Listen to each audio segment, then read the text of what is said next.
complexities of the style of regulation we've got. We've got some styles of regulation that are based on an old find it and fix it. We've got other, particularly in the environmental sphere, more related to emission limits, where there's a financial penalty. And then in the other area, we've got retrospective legislation that particularly in the environmental space, where it's going back and saying, well, 20 years ago, you got rid of this particular requirement. You now own the liability for that. So it's understanding the style of regulation and the complexity, and then being able to navigate, because even at a regional level, such as the European or NAFTA, there are local requirements. They get really complex, which can come down to city and state. Yes. And navigating that complexity is a challenge. Yeah.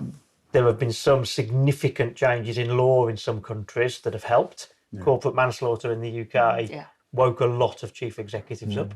I don't think there's any one particular barrier. I think it's more about that it is a complex world, and even slight variations can introduce massive complexity. Yes. So I think it's...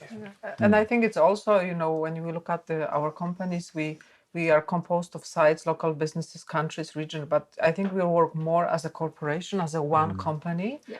What was before, maybe 15 years ago, we would not even know that there is a site somewhere that has some issues.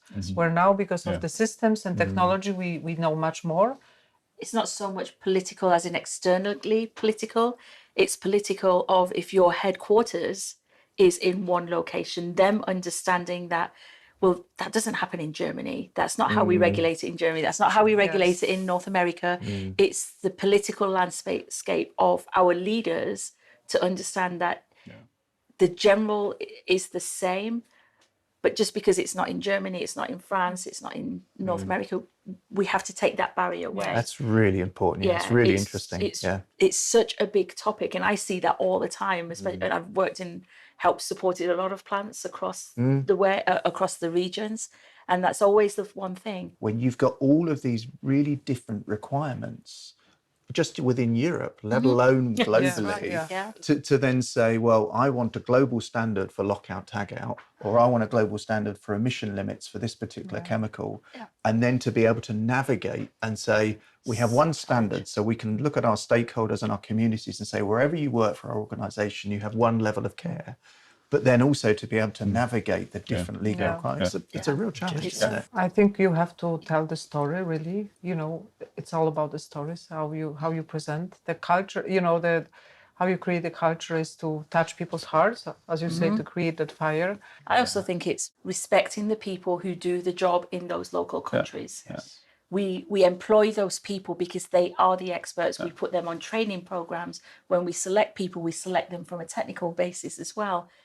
Allow them to be trusted and let them maybe give them the opportunity to tell you, not getting defensive about the compliance, is saying, okay, please explain to me, show me, and would you mind if I could read it? I should not claim that I know better than them. And I think that's the hard part from a legal compliance point of view, is just because we're the corporate experts doesn't mean that you actually know anything about their local requirements. We are quite good in explaining what and how to do it. And not always that good in why.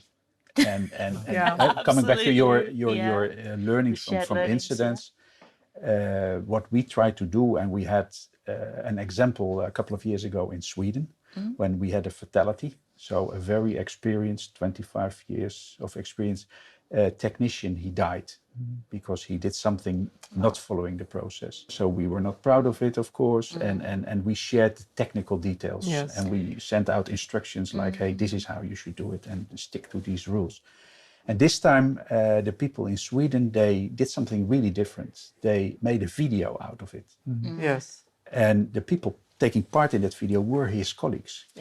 So that was extremely emotional. And this video traveled the world. So all the leadership teams in the countries, they were asked to show this, really use it as a safety moment in their meetings and discuss it. So I think there's something really interesting in this culture of compliance, which is, you know, when we've got all the systems and processes, we've done all the training, you know, what is the last resort and how do we deal with that? And we have a huge emphasis in Lloyd's on stop work authority, on, you know, when if someone really doesn't feel comfortable, if they face a situation that's directly outside their control, do they feel comfortable? And how do we respond as an organisation?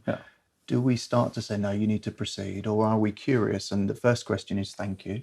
And thank you for doing that. And now tell us more. Tell us more about actually what happened. Yes. And I think it's those moments of testing and truth really that really determine whether we develop this culture of compliance or not, how we deal with that last emphasis, that last time when someone stands up. And it's a test, I think, for all of our programs.